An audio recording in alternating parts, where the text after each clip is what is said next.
السلام علیکم ورحمۃ اللہ وبرکاتہ۔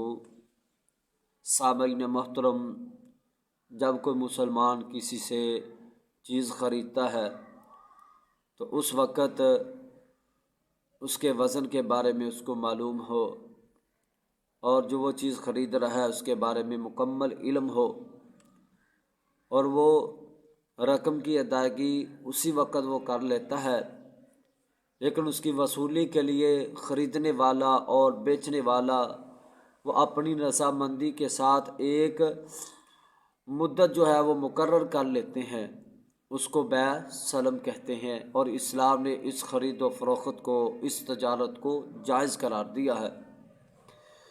ایک حدیث میں آتا ہے نبی علیہ الصلاۃ والسلام کے صحابہ نبی علیہ الصلاۃ والسلام کے دور میں مدینے میں 2 یا 3 سال کی میعاد پر وہ بیع سلم کر لیتے تھے۔